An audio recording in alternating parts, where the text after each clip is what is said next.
Hello everybody, welcome to Working with the NPP Group, where today with Bryony, our sales progressor, we're going to give you all the information that you need to check you've got, hopefully before you buy one of our property deals, to make sure that your property purchase goes through legals in as quickly and efficient a manner as possible, because let's face it, in the last sort of 12 to 24 months, it's not been.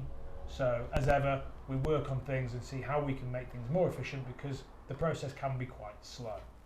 What we've done today is, due to Bryony's experience, I mean, you must progress hundreds of deals since you've been here. We've tried to chunk it down into just 3 parts really, to give you the information now so you can prep for your purchase. So the first part really is about sort of collecting all that information. And I know sort of Jordan, my assistant, has a file on the computer. Whenever Hannah and I purchase something, the whole file goes out. So what should be in that file for our people? Yeah, so the first things we really need is a certified ID, which can be a passport for each client, and then we need a certified proof of funds, so 3 past months of bank statements. Sure. And a certified proof of address, such as a utility or council tax bill. If a buyer is purchasing with a mortgage, we also need their decision in principle. And again, if they're purchasing through a company, their company certificate, as well as their personal documents that we need as soon as possible. So this certification, it's sort of common sense to me and you now, but it sort of caught me off guard, to be honest. I can remember buying the first property. So just explain to us, what's a certification? By who, for what? Exactly. So it can sound quite complicated, but if you can go to a professional body such as a solicitor, accountant or a doctor, they will stamp and sign the documents to show that it's a true likeness of the original person. A solicitor is always best, as these are usually the most widely accepted form of certification. So certifications, you just make sure you are who you said you were, and it just gives them a layer of security there, really. Okay, so I mean, moving on from there, is there anything else that the guys need to get in that first sort of package in the first couple of days? Yeah, so then the next steps are really important as well, to instruct the solicitors that a buyer would like to use. If they don't have one, we can recommend. And again, if they would like a home buyer survey completing, we have a contact that can do that for them. And their mortgage broker, again, if they're buying on a mortgage, to ensure that their mortgage broker is instructed and their application's been put in for that as well. Okay, perfect. So we do find, get all the information over to us. Obviously, you've had your NPP documents in the first place. All the information's come over to the NPP team. We can share that with the solicitors, etc. We're making sure now that the solicitors have got money on account, and that the brokers, I mean, they've probably been involved for the decision in principle, but sometimes they're not. So that they're up and running, the solicitors are up and running. Money on account's a biggie, isn't it, for all solicitors? And that basically, nobody wants to do any work without being paid, but if you've paid money on account with solicitors, what does that enable them to do straight away? Yeah, so when they pay money on account, it means they can order the local searches to ensure these are put in. They can take around 2 weeks to come back. So the sooner these can get put in, the better, just to get that legal process started and get the ball rolling on that. And then the same with a mortgage broker, there may be a valuation fee to pay. So again, as soon as that's paid, the valuations can be instructed, they can be booked in, which again can take 1 to 2 weeks depending on time.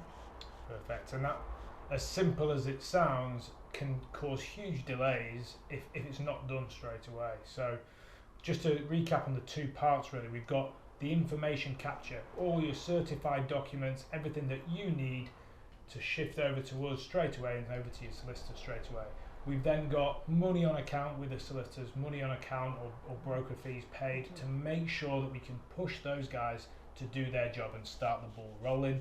If you don't do that for 2, 3, 4 weeks at the beginning, 1, we might well lose the deal, but 2, you've lost such a huge amount of time, and a property purchase, like anything else, needs to build momentum and actually get moving. If we get it moving early, it tends to sort of flow through in a reasonable time period. So to move on to step 3, it's just a case of pushing those guys to do their job, really, isn't it? What are you looking for? Chasing that along to make sure obviously that's been instructed. Again, there'll be a home buyer survey if the buyer would like to have one.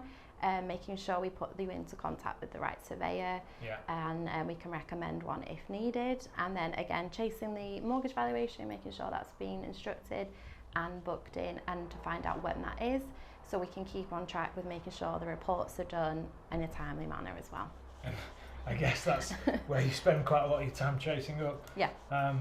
So yeah, the surveys, home buyer surveys, you always say, it's a smart thing to do, and obviously the survey by the valuer, the lender valuation survey needs doing as well. So if we've nailed part number 1, we've nailed part number 2, we can then spend our time and energy chasing up part number 3, get those dates in the diary for you. This is when the survey is happening by the lender, this is when the home buyer's report's doing.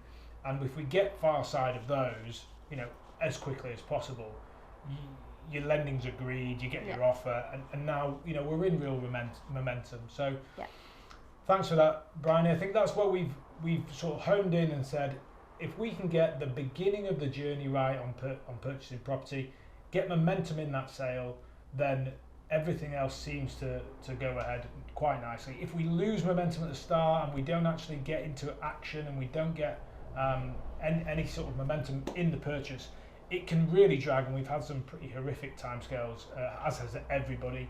So we work exclusively with sort of 2 or 3 solicitors, which I think you probably speak to them more than you do your other half these days. Pretty much at the moment.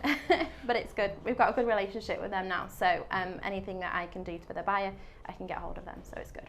Which is perfect, and obviously adds value to you guys, making sure that you're making the most of the NPP group and the team we've got here. So hopefully that's of some help to you. If you haven't bought yet, please recap. Certainly step 1, get your documents ready, make your job easier, make our job easier, make the solicitor's job easier, and make sure that we don't get any sales falling through.